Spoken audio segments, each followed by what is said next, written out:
Hey everyone, in this video tutorial I'm going to show you how to make a calendar in Canva. Go to the Canva homepage and in the search bar type in calendar. This will give you a bunch of templates you can choose from.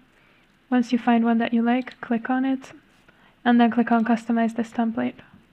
This will give you options for every month of the year. You can edit each month however you need.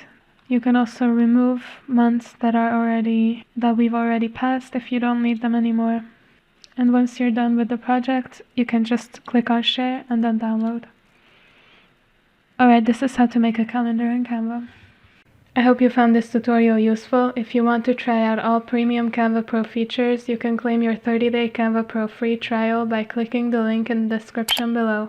We also have a free Canva crash course ebook and a Canva monetization checklist that you can download for free as well.